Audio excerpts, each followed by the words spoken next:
episode 105 Catflap Chats. Quickly, just check out catflapchats.com where you'll find our back catalogue, our merch, our partners, Catflap 20 for 20% off at manscaped.com. Enough about that. So I'm really excited about this one because I've got Ben Gollings on there. And for any of you that have ever watched Sevens, you'll know who this guy is. So I am 35 now, still only a couple of years younger than you. But I grew up watching you, and it was Damu and all those players for England, Ollie Phillips, Mickey Youngs as a kid, all those players like kind of coming through the Sevens, because Sevens was the one game. I played rugby, but I was like a bit of a drum on me playing 12 basically. So Sevens was the one game I always wanted to play, but I was never fucking good enough basically. So I'm really excited where this one goes. Thank you for coming on. Really appreciate it. What's life like? You're in Sydney at the moment. So I'm from Plymouth originally. You're from Launceston, is that right? Launceston, yeah, I was born in Launceston, Cornwall, so not a million miles away. One of my brothers was actually born in Plymouth, but so yeah, that was a little part of our life for a while before we moved to the Midlands. But I'm still classified as a Cornishman if you speak to a lot of people. Yeah, I'm not sure I quite associate, but they claim it. Yeah, well, I played for Launceston under 16s because I moved, or under 18, sorry, because I moved into Cornwall from Plymouth. Yeah. So I knew a few people down there. Was it the Cornish All Blacks? I remember playing for Quins. We played a game against, I don't know whether it was a pre-season game. We played against Cornwall, Launceston team. Yeah. Way back when, bit of a laugh. And again, that brought back up the whole association. I think maybe my brothers had a bit more of a link because they're a bit older than me, but yeah, I was only 0 to 5 when I was there. But, yeah. So you would have played with Rob Thirlby, and I played with his brother for Cornwall then as we were growing up as well. Yeah, the Cornish Express, as Thirlby was known. Yeah. He did very well in the Sevens. He was deceptively quick. Yeah. Didn't look like he was moving, but he was moving quick. Class, I love that. What's life like then, pal? What's going on at the moment? What's news? Yeah, look, it's been interesting. I think everyone's got a bit of a story through this last period of the last 2 years with this pandemic. So I'm in limbo at the moment. I've been on the road for 8 weeks. I'm trying to get home, but currently with the restrictions, the borders don't open in Queensland until Monday. So I'm having to buy some time in Sydney at the moment. So I'm just staying with a friend in Bondi, which is nice. I'm not going to complain. There's worse places to be, right? I'm not winning. I've got a view of Bondi right here. It's dark now though. But outside that, look, I was doing. I mean, my work's always been involved in the coaching environment since I stopped playing, and I was doing a lot actually overseas, consultancy based. But when COVID hit, obviously with the ability not to travel, that kind of put a bit of a dent in that side of things. So I kind of laid low for a while and just had to, I guess, adapt during those times. But now that things are starting to open up, I've just been really kind of opening up those doors again and getting back into it. I think on the one sense it was nice. It was kind of a natural break, having not had a break from rugby for so long. Yeah, it was the ability to actually have that break without thinking you're missing too much. But yeah, I've just started developing a bit of an online side of things to complement any in-person coaching. And I've really only just kicked that off. And then I've just spent I was 4 weeks in Sri Lanka in Colombo, which was really good fun. Cool. I've done stuff there before, and fantastic people, and actually really surprisingly a really rich rugby history in the country. You think cricket with Sri Lanka, but actually rugby is huge. And so that was fun. And then we went to a World Cup qualifier in Dubai. And then since then I went to Qatar for a bit of coaching and then back to Dubai. So it's nice to have got back out on the road and start to reconnect and start to align myself back in the coaching element. And so for people who will have known you, obviously, still, I believe, all-time point scorer for the Sevens, for England. You were up there for tries scored, even though you haven't played for a few years. I think your mate Dan Norton might still be top there. Yeah, he's picked that one. Yeah, do you know what? I saw him actually in Brasty on Saturday night. I saw him and a couple of others. To be fair, he was quite sober, so I've got no stories for you. But him and a few of the other guys, they came in. You know what it's like in Borasti on that Saturday. It's fucking carnage, isn't it? Rough.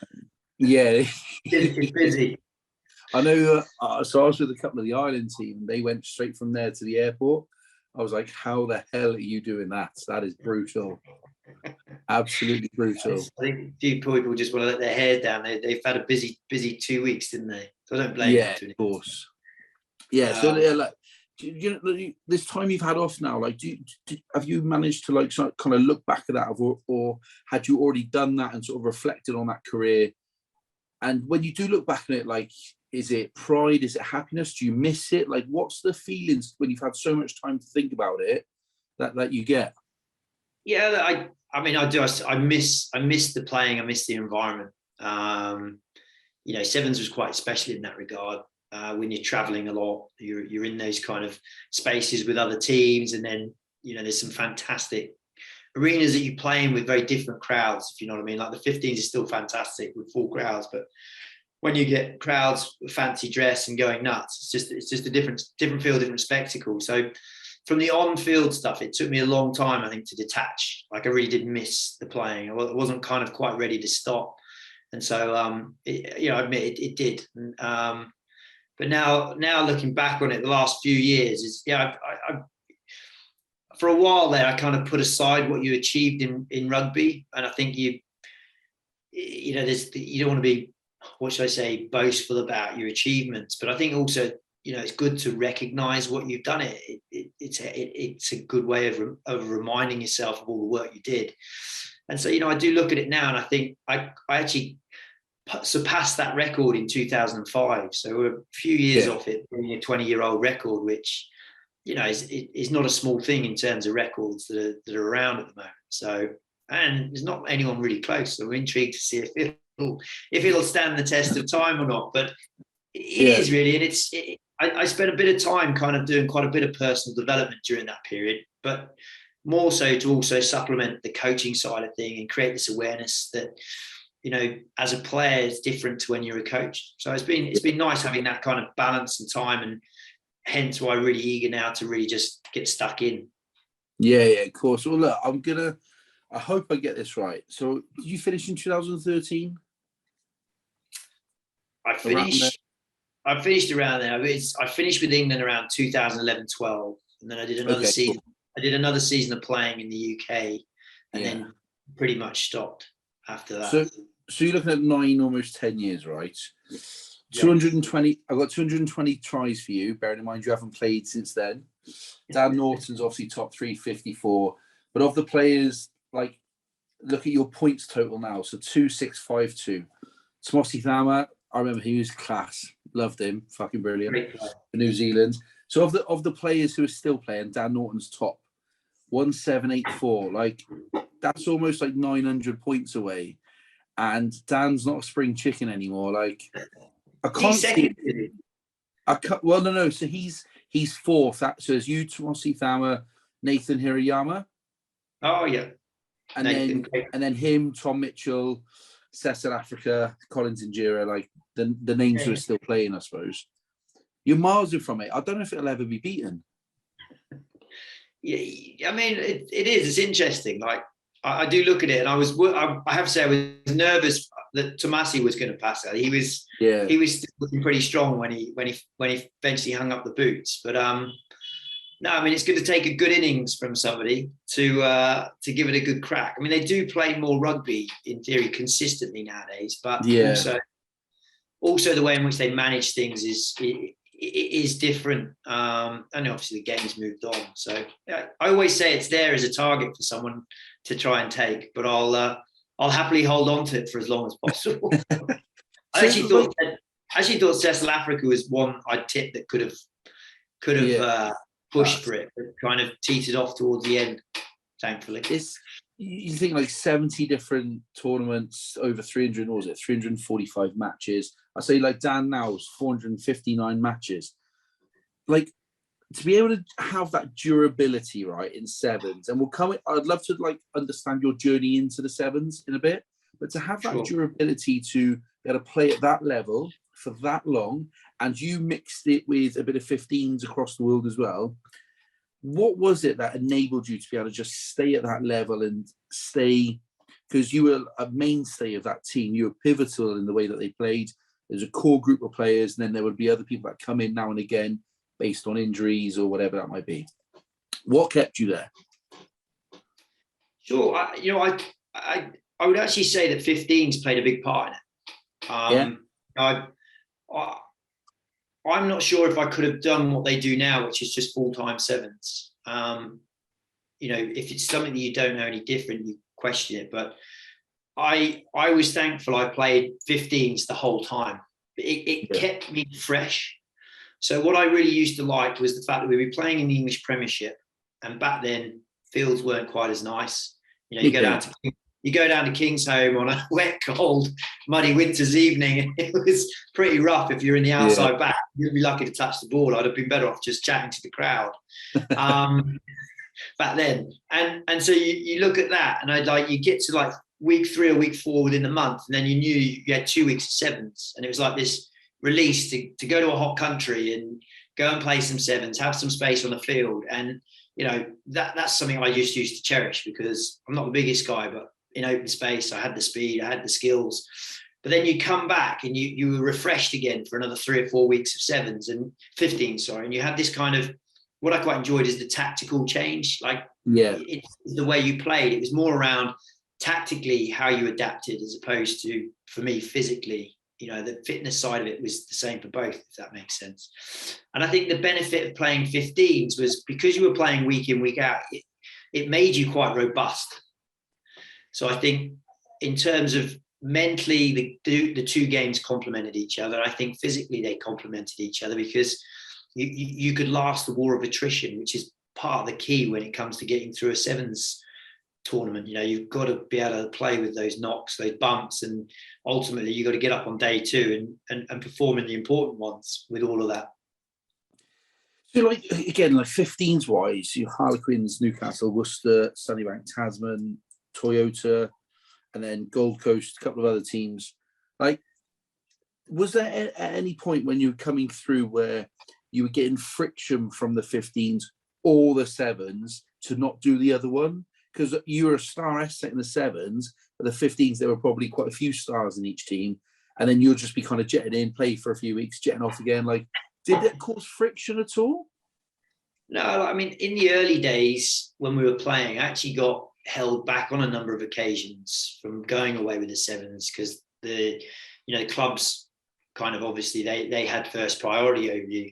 Yeah. And so back then, the only friction was that, ultimately I would miss out on the 7s because the club wanted us to stay and play. I missed the World Cup in 2001 because I had to stay back and play a club game. But as the years moved on, there was a bit of a balance. I went overseas and I was able to balance the two, so that any club that I was playing for knew that when it came to the 7s, I'd be away for that period of time, and then I'd come back. And it never really, in that regard, it never really caused any friction. I think I was thankful for the fact that it kind of was very consistent for me over the years. And I thank the likes of Mike Friday, who allowed me to do that, if that made sense. I was a different kind of animal there in terms of how I was dealt with compared to a lot of the players. But it was performance related. I think if it affected your performance, there'd be big question marks. But I think, having known the game and had that experience, I was able to jump straight back in. And the physical element, on a personal level, I was always able to keep myself at the highest standards. So there was, again, for me, I'm thankful the fact I was able to continually do both. And with it, not only did I end up traveling with 7s, but I had a really good flavour of what rugby in 15s was like around the world. And unfortunately for me, one of the key things that I went overseas for originally was to see if I could crack Super Rugby. I was so close yet so far, because I had played England A, so I was country tied. And back then, the likes of New Zealand and Australia were quite strict with their foreign policy rules. In terms of you could play, if there was the option, you could transfer and play for them at some point. But I was never going to to do that. And so I missed out. I went on tour with the Queensland Reds, which was fun, and then couldn't play the Super Tournament. And then I went to New Zealand, and I missed out. Robbie Deans was really keen for me to be involved with the Crusaders, specifically when it was a World Cup year. So they were missing a number of players during that period. It just got stopped right at the last minute, and I was like, that would have been, because ultimately I think if that had happened, you'd have probably seen me jump out of sevens for a while, and I'd have really focused on that side. And so, and I guess back then that's because sevens wasn't an Olympic sport. It was still big, it was still pinnacle with the Commonwealth Games and World Cups, but that opportunity would have been huge. Yeah, especially a club like Crusaders as well. Like, you mix with some class players, people, great place. Like, yeah, no regrets, but it would have been cool. Like, what might have been. And I had a fantastic time. Like, the reason the link was there was because of Tasman were very closely linked to the Crusaders. So for me, it was the inaugural year for Tasman, and it was, I loved the way they played rugby. It suited me. It brought the best out of me. And I think that's hence why Robbie was really keen to pursue it. And it would have been a dream come true. I wouldn't have minded probably if I hadn't got on the field, but just to have been in an and then I had a go in that environment would have been amazing. But it didn't. And I went to Japan, and I was one of the first kind of Northern Hemisphere players to go and play in Japan, which again was just another amazing experience, just culturally and the type of rugby. What's it like then as a player to live out of a suitcase for, I don't know how much of a year, maybe half a year or whatever, if you played in Japan and then, somewhere else and then all the sevens circuit? What's it like? Does it, I know from the outside, it probably looks class. I don't know if you were single at the time, but as a young single bloke, I've spoke to a few of them, they love it because they visit the world, they get to play rugby, they're in hot countries all the time, and they have fun, right?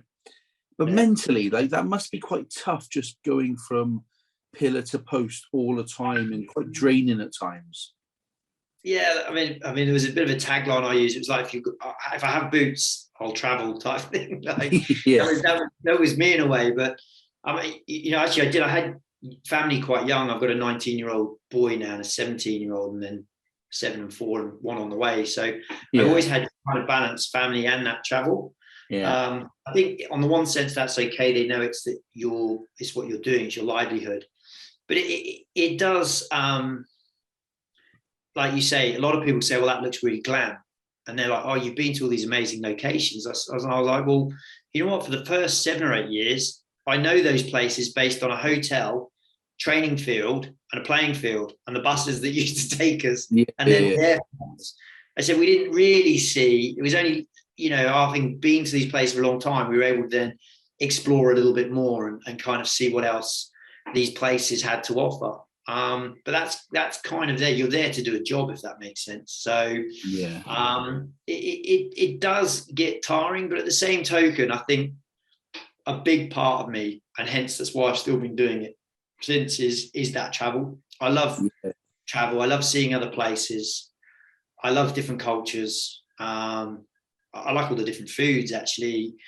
And then, some people may hate flying, but I actually love flying. It's the one. It's the one time pre-COVID where you could just zone out. Like, for me, I wish they'd never put Wi-Fi on airplanes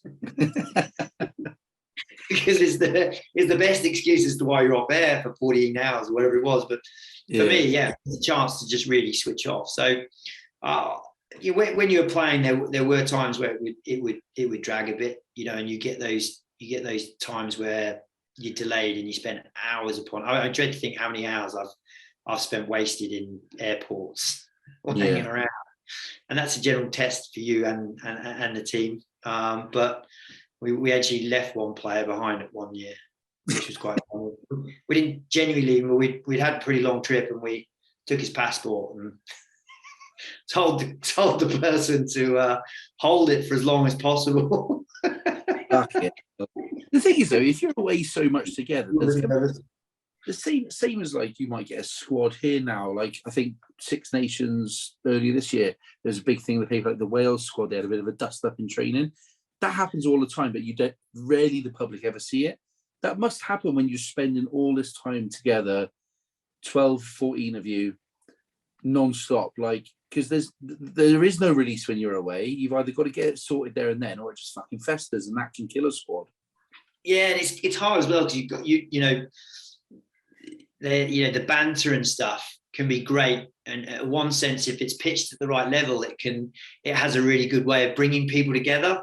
Yeah. But if it's tiring and it's constant and somebody's just not dealing with it, then it can have the adverse effect. And I think there was times there where, genuinely speaking, the banter would get to people, and people would lose their tether. And it wasn't just players, it's management as well. Like, when you've been on the road, living, eating, sleeping, breathing with each other for quite some time, it is a test as to how you can get on, which is why it's good at times to just be able to get that separation and get away from each other.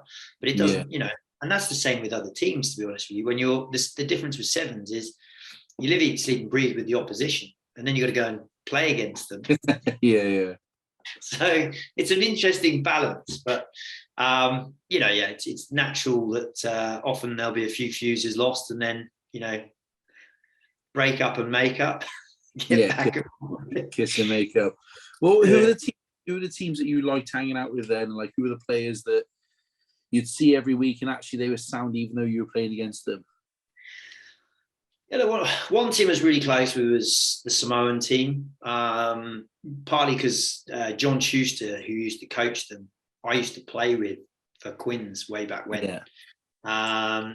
And just a really good group of guys. So off the field, but I'd say I was somebody that genuinely, we talked about the fact that you were kind of pretty stuck with your teammates. I would often go off and spend time talking with other teams and just being social. I really enjoyed it. It's quite nice. There's a lot of the Kiwi boys close friends with, and Fijians who I played with and against. South Africans the same.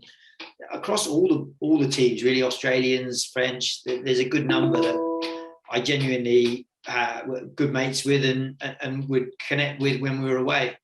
And I think it's like anything really. It's the same when you're playing in 15s environment. You'll have guys that you've played with for a long time, and then you got to go and play against them. What happens on the field happens on the field. What's off the field is mates again. It's part of the beauty of rugby, right? Well, would you like to be coming through now as a sevens player? I know you said that you're not sure you can handle it, but if you don't know any different, then that's the way it is. Like, sevens now seems to be, because it's an Olympic sport, is getting maybe a bit more traction than it would have been, 15 years ago, even though 15 years ago, the sevens was just as good in terms of skill and all that sort of stuff. Like, are you glad you did it when you did it and how you did it? Or do you think you'd have enjoyed coming through now? I've definitely got no regrets. And I think the only thing that really was a tick box for me is that I didn't take part in an Olympics. That would have for me been a kind of, would have topped off everything, if that makes sense. And I just didn't quite get that opportunity. So, but outside of that, if I look at it, I probably, knowing what type of person I am, I like to be challenged constantly. I say bored, I can get distracted very easy. So I think if I was spending those periods where I was doing a lot of training, but I wasn't playing, I think that definitely, knowing who I am, I'd probably start to get a bit frustrated in that environment. I'd want to go and play more rugby. Yeah.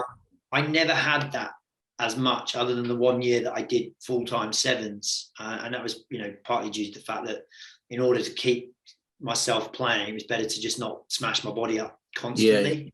Yeah. But definitely, if it was from the start, I think I would have got itchy feet, and I wanted to have gone and had that challenge in 15s, and ultimately tried to have had the best of both worlds. Yeah.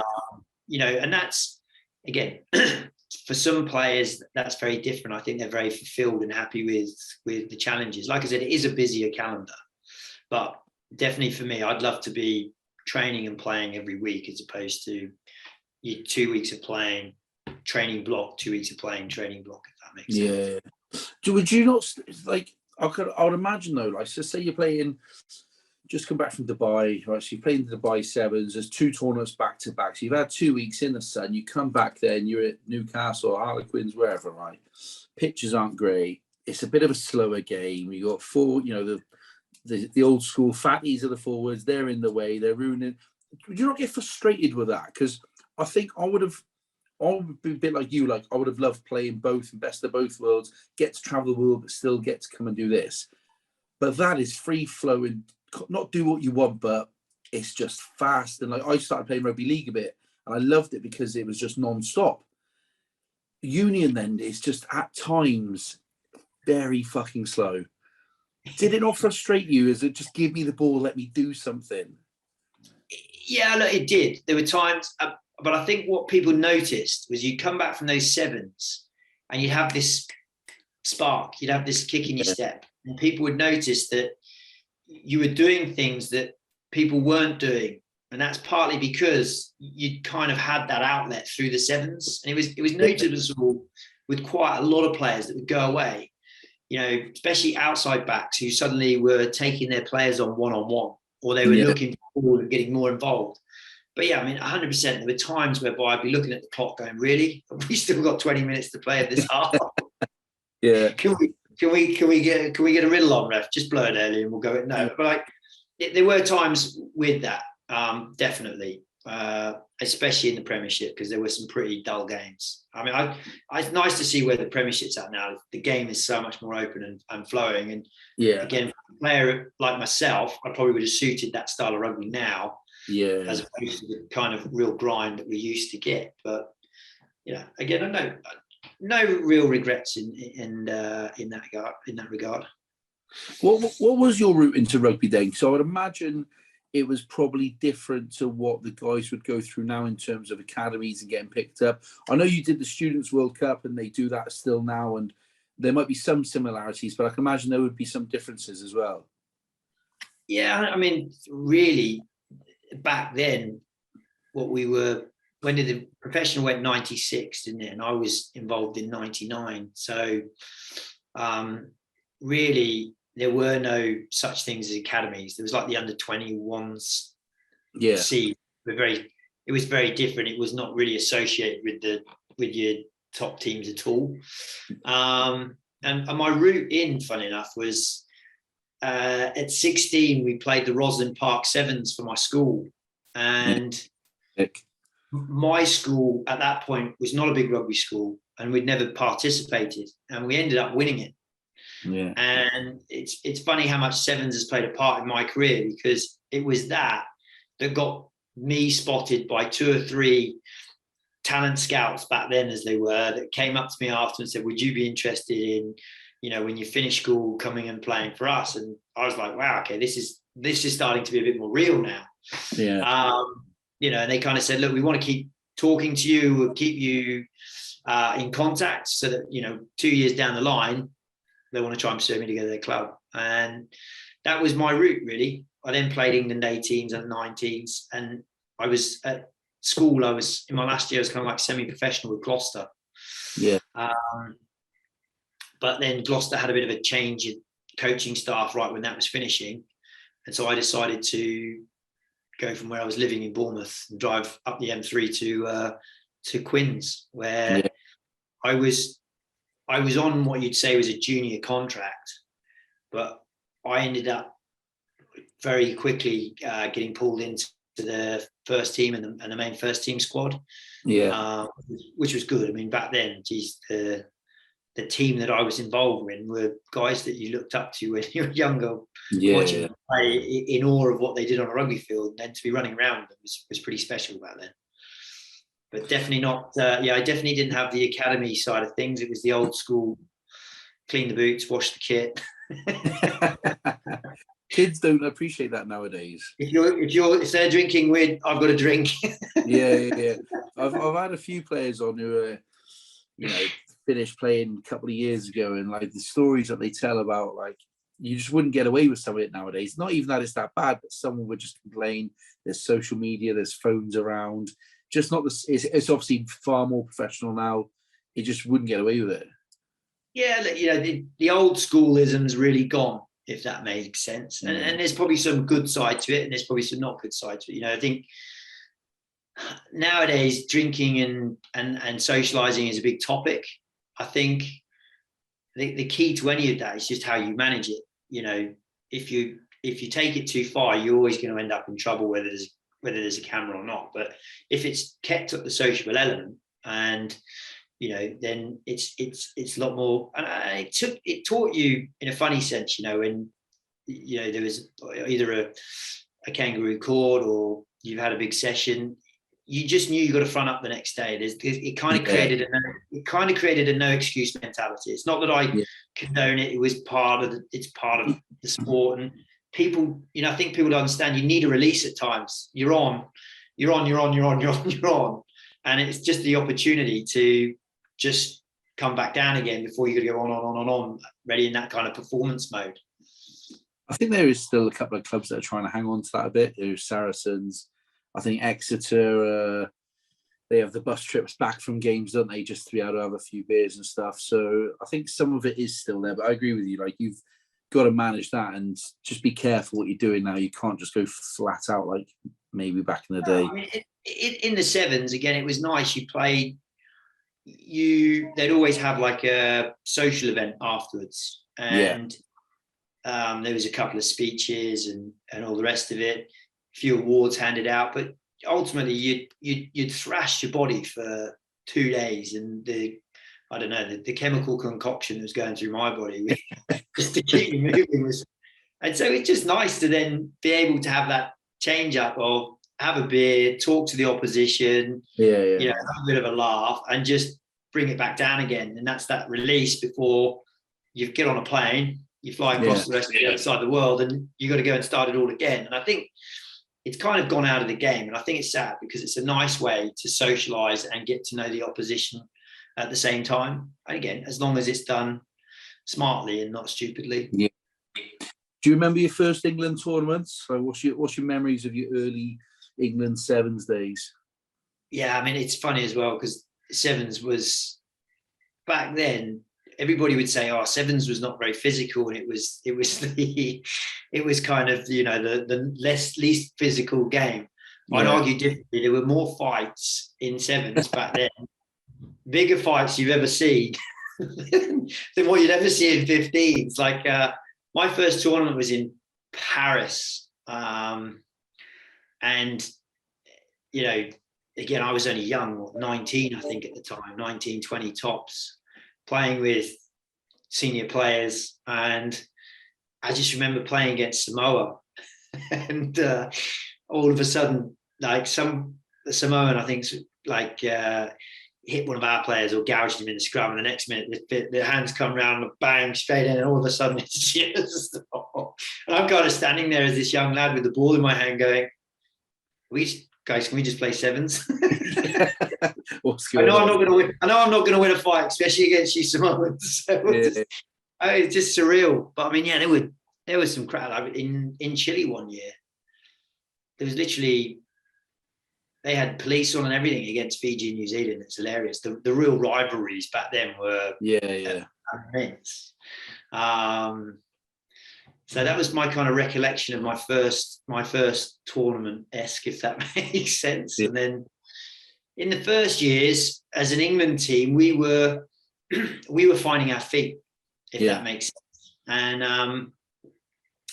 I think that's where, after there was a core group of players of us that had a bit of time then being consistent with tournaments, as opposed to literally everybody just coming together ad hoc, train for a couple of days. And that's when we kind of then got our first major win under the belt with Hong Kong in 2002, which was massive, really, because up until then we definitely hadn't played a final. We'd been in quarterfinals, and we were winning plates consistently, which was good for us. But that first win in Hong Kong and that belief that you could do it in that arena suddenly was the catalyst for some really good years ahead.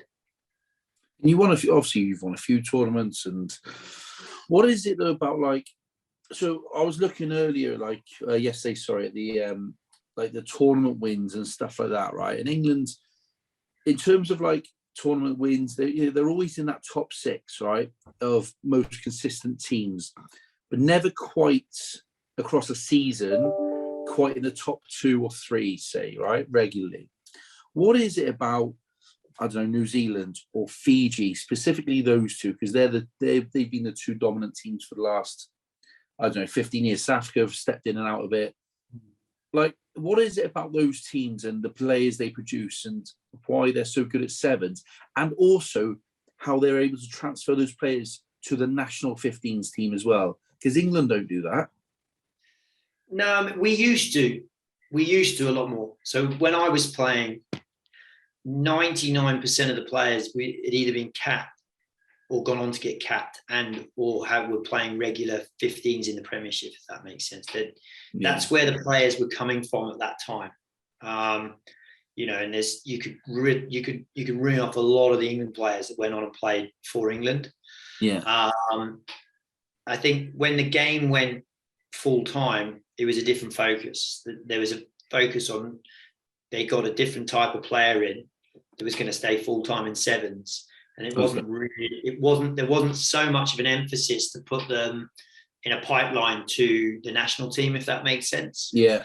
And I think during that period, teams have used that,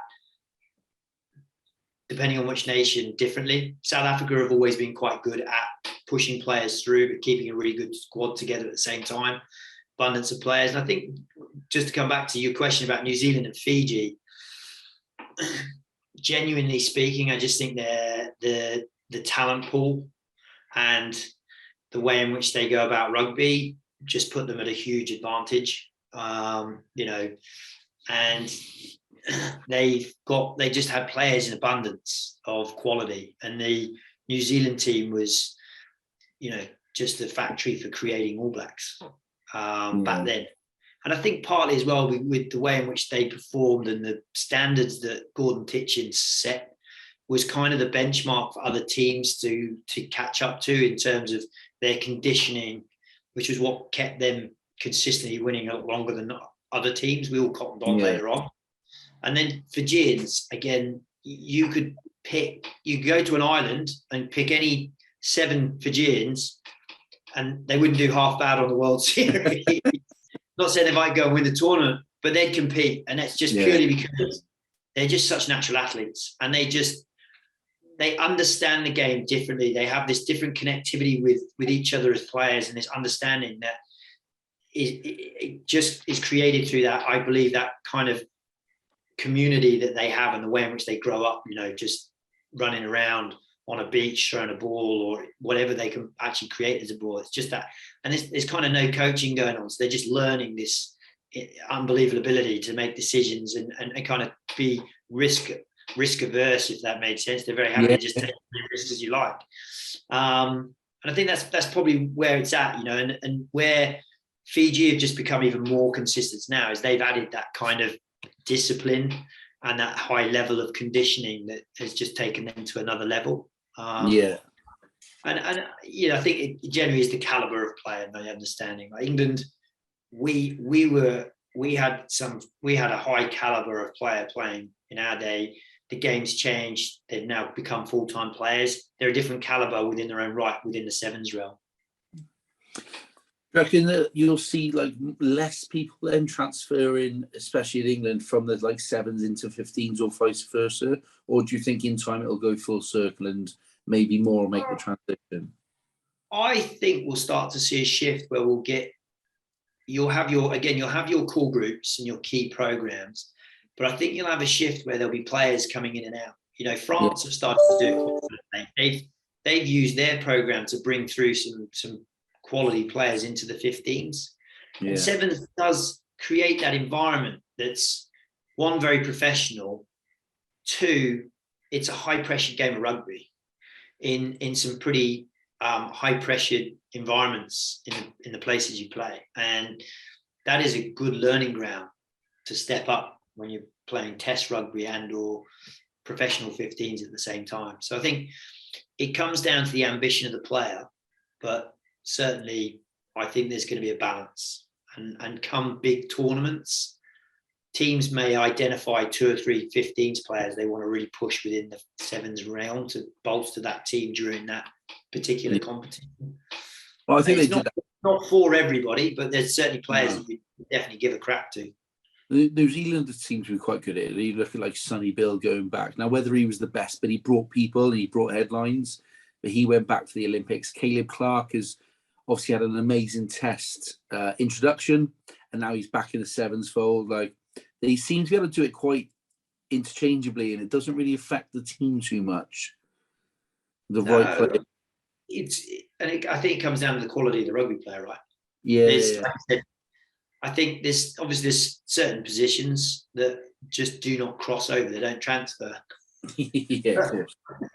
Rightly so, But generally speaking, I think if you're a smart rugby player with the right skill sets, you can convert both ways. It's just there's some, like I said before, there's subtle tactical changes you got to make and maybe a few physical, but ultimately, I think it's quite exciting. If you've been playing 15s, all of a sudden, you've just got this space to be able to have a go, really use all the skill sets that you may have that you don't get to use as often in 15s. I love it. How hard is you mentioned about the physicality, like how hard is sevens training? Like genuinely, when you're in that red zone, like how hard is it? It's gut busting. And I don't, you got to take into consideration the mental toughness that you need to play the game. As I said, it's the physical, but the mental challenge is huge. And that's, I think, one of the key components to a sevens player and that kind of resilience. The ability, as I've said, to play 2 days of rugby, the ability to wear a loss pretty quickly and then deal with it and put yourself back on a win, the ability to back up then the following week with the travel, with the training during the week, all of that stuff. There's a huge mental element as well that goes towards the performance, but you genuinely train that by how far you can push your body in training, and you've got to go to some dark places to know that, because that's the difference between winning tournaments and not, if you know what I mean.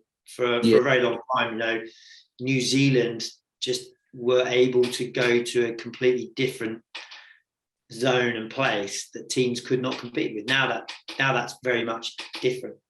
People have understood that.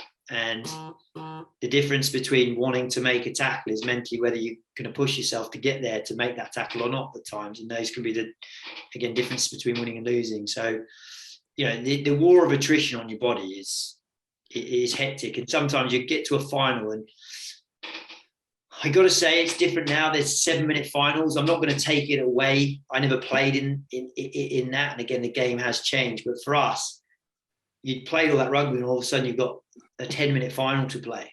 And actually just really enjoyed the kind of extra mental challenge that had, because it created this tactical difference. But then you'd be sitting there going, right, how on earth is my body going to cope with 20 minutes of this game, having, only just got through 5 games of 14 minutes. But it finds a way, and the reward at the end of it, when you are winning those tournaments and those finals, is all worth it. Class. I love it. I love watching it because I think like the skill set is amazing. Like how they're able to execute on empty tanks repeatedly, I find incredible. Like the gas, also just like everyone loves the little fend, little flap or whatever, like just gets the crowd going, everyone's going wild. Like I've been to Dubai Sevens twice now. It's amazing. Like it's just in the Land Rover stand, in my budgie smugglers all day, just fucking loving life. Like that, honestly. I've since learned that it's quite hard off the field as it is. Oh mate, so it's mental. We got engaged on the Wednesday. We got engaged on the Wednesday, and we basically went 5 days in a row, and Saturday was day 5. Yeah, it was fucking tough, mate. Fucking tough. Like in a different way, mentally tough, physically exhausting. But like you said, the mental resilience to just get up and back it up the next day is probably not too dissimilar, just different worlds, mate. No, it's just 100%. And I think that's the beauty of sevens, that people have just as much fun in the crowd and off the field as the players do on the field. And the two come together to create this great spectacle. And, Dubai is right up there as one of the top tournaments, in the middle of the desert. It's just this arena of fun. There's 30,000 people. Hong Kong, your favourite tournament, though? It is, for what Hong Kong was. Like, don't get me wrong, I think Dubai is right up there in terms of where it was, the tournament and the spectacle it puts on. Dubai just had this extra feel back then when it was over 3 days, more teams involved, and it was kind of seen as the pinnacle event. To win Hong Kong, you almost felt like world champions. And again, different atmosphere. I think the amazing thing about Hong Kong is that stadium just feels like it's on top of you. And when you're playing a final, it's incredible, and the atmosphere. And I remember in 2002 warming up before the final. I think I was doing calf stretches against and just watching the stand. And just seeing all the different people, all the different outfits, just absolutely going crazy. And it's almost like, that's enough for me. That's why we're here. We want to give them a good time. So ready, let's get out on the field and play. I love it. Who would you pick as, like, I don't know, if you're gonna have one player on your team that you've either played with or against, or one player that you like, just whenever you played, they were just unbelievable. Like, give me a couple of players that spring to mind that not necessarily playing now, but people might have forgotten about, and you go, fucking class. People ask me, and I start answering this question today, they would never clue. Wrong here and no. Look, I think you couldn't go past the magician Serevi. Like, ultimately, when he was on fire, combining with his teammates, it was a tough game. Always was a tough game. And ultimately, he didn't play as consistently back then. He was starting to get on, but in 2005, they were formidable. Considering they'd literally just come together as a group.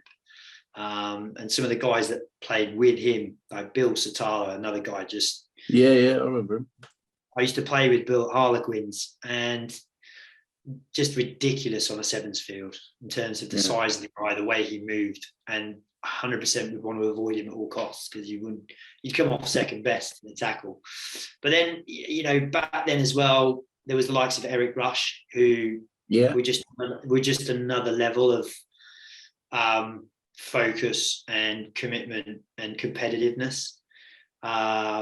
Just was everywhere on a field. And the likes then of Amasio Valence. It's a name that people probably don't hear very often, but he was the little general of that team back then. He was a class act.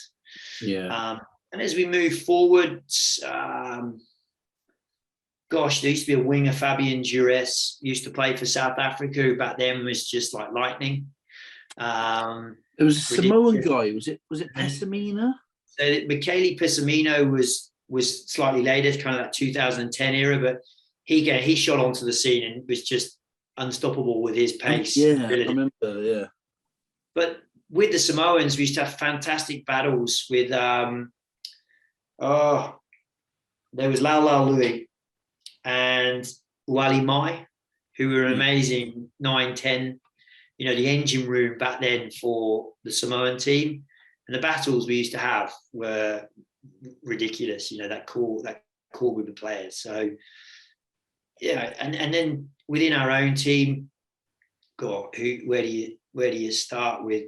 Simon Amor obviously was a class act at 9. Henry Paul, Matt Tate, Hugo Monnier, Richard Horton. I forgot about him. Saracens, wasn't he? He was class. Jamie Noon, Josh Lucy played for us, Pat Sanderson. There was a lot of top players that played back then as well. That that kind of 2005-6 era for us was a really good era. with some really class, and I always talk about Henry Poole because he was a convert, but just, unbelievable what he could do on a field with his skill sets and the way he used to move, and that kind of mindset he brought over from rugby league. Sometimes you would have thought, oh yeah, well, is he going to be fit enough to play sevens? Or it's like, well, no, that kind of mindset that those guys have in rugby league just paid off big time within that sevens environment. So and I always look back and think I was pretty fortunate, played in an era with the players I played with, but the teams that we played against were pretty impressive teams back then. Yeah. Whatever happened to William Ryder as well? Because as Serevi was finishing, he came onto the scene, right? And I remember I can't remember how old I would have been, but I was playing rugby and you'd watch highlights of him and just be like, I'm going to have a little give of the goose. And like, what happened to him? Because he just for someone living here in the UK, he just fell off the face of the earth. And you didn't know where he went. He was around that 2005-6 mark. He burst onto the scene and was pretty much unstoppable again. When he wanted to score, he could score. Like footwork, pace, timing, everything really. He was kind of the follow up to Serevi. But I think having had that, for a lot of those players, the golden ticket is to take a contract somewhere. And I'm pretty sure he picked up a contract in France, played for a number of years there, and then ended up in Japan. And never really came back to the sevens, which is a shame because it would have been brilliant to have seen him grace the pitch, but things moved on, and I guess that was where he was at. But certainly he made a pretty big mark in the few years that he played. He was next level. Unbelievable. Hey mate, so what's the future then, pal? What have you got in the pipeline? I know you do your own coaching. You got your is it Ben Gollings coaching or BG coaching that you're doing? BG10, just an academy / coaching, coach development, player development. So I think that's coaching's always been a bit of a passion, and sport in general. The coaching keeps me in. I think a big goal of mine is to coach on the World Series. It's something that I haven't had the opportunity to do yet. I have in assistant capacity. But I would, I feel I'm pretty ready to take on that now. And I've kind of been on a bit of a coaching journey, as it were, since playing. Like as I said, I think in the early days, it probably affected me more than I realised, the kind of not playing. But since then, did that hit you mentally then? Like when you finished, were there down days that you had to deal with? Yeah, definitely. You kind of your question marks that you ask yourself, and the kind of not having kind of finished doing what you wanted to do, and some of the personal targets you set, not being able to tick them off, and I guess in your own mind feeling you were probably capable of doing it. It did, it played on me a lot, and I think sometimes with those things you don't realise how much, if that makes sense. The drip feed, you think you're okay, but you're not. And it's I look back now and I've got that awareness, and I've kind of seen what that kind of did. But during that time, I was still, I started off coaching in Sri Lanka, and I coached their national teams. I went to the US, and we were running one of the biggest academies there and coaching some of the sides there. Coached the Chinese national teams, which was quite interesting. Coached, funny enough, when I was playing, I was actually almost like assistant coach to Australia back in the day. Okay. So coaching started early for me. When I was living here and I was playing for England, I went in and kind of assisted them and help develop their program. What else? I then with the consultancy basis, I did quite a bit of high performance work in Asia as well. It's quite an interesting place. It's quite a good challenge, and it's been an opportunity. But I feel I'm ready to be able to take that slightly further. And I don't want to necessarily pigeonhole myself as well in sevens. I think coaching's coaching, and taking up the 15s as well. So that's kind of where I'm pushing myself to now. Obviously, COVID was a little bit of a trick, getting stuck and not being able to move. Yeah, of course. But that's what I hope for 2022. Really is being in that environment on a coaching capacity. Love it, mate. Well, look, I really, really appreciate your time. It's fascinating. Like, arguably the best ever. I appreciate that you've fucking given me an hour of your time. So thank you very much, pal. That's brilliant. It's good to talk about it. Well, appreciate the interview. I'll tag you in. If I'm in Dubai next year, I'll drop you a message. If you're there, we'll grab a beer. Or if I'm out in Australia to see my sister or whatever, I'll let you know. And let me know. Have you done Hong Kong? No. One of my friends, right? So I know a few people who play for Hong Kong Football Club, Tommy Isaacs and Adam Frampton and that. And they always bang on about it. And one of my friends was head of commercial or something for Hong Kong Rugby Club. Yeah. So I hope that his stag is out there in a few years, because that will be my ticket out there. My other mate was out there, Scott Snedden. He was coaching out there, playing and coaching out there. Gone back to Loughborough, is it? Yeah, he's come back over here now. Yeah. Another mate was an analyst out there. So yeah, I know a few people out there. So I'm hoping that my mate has his stag. He was quite well known out there, so he'd be quite connected. But it's the one tournament I think I'd love to do, because I've done Dubai now, Hong Kong for me. I've done a World Cup, I've done Six Nations, I've done a few other bits and pieces. Hong Kong would be the one that I'd want to. The things that are missing now, so I have to take her as well, unless it's a stag. Well, it's different. There's not so much going on around the fields like obviously with Dubai, where there's just a mass of other participants. But yeah, it's a completely different atmosphere and flavour. It's pretty amazing, to be honest with you. It's fun, and the one that used to be really good back in the day, I can't lost my words. State what they're like now, because they never did it. But back in the day, New Zealand and the cake tin was just next level of fun too. So yeah, but now it was nuts. Back in the day, it was nuts. It was very, very, very funny. I remember I just finished with one story. We used to have to do like a parade, as teams, and you'd walk with your flag behind you, and these poor little kids would be holding your flag out. Well, by the time we got around the field, these poor kids were dragging about 500 beer bottles around the field, where the England team had been nicely pelted with them. But it was that kind of fun relationship you had with the crowd.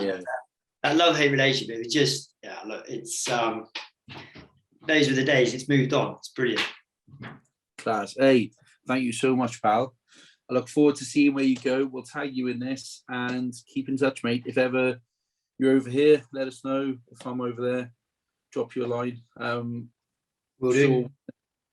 If in your coaching journey, if you think I know anyone, pal, I'll introduce you, boy. Don't you worry. Yeah, that'll be great. Yeah, if you hear anything, let me know. I'm all open ears. My man. Hey, thank you so much. Look after yourself. Hopefully you get back home soon, all right? Yeah, we'll do. Cheers, mate. Take it easy. Not bad. Cheers, Ben. Take care, bye. Bye-bye.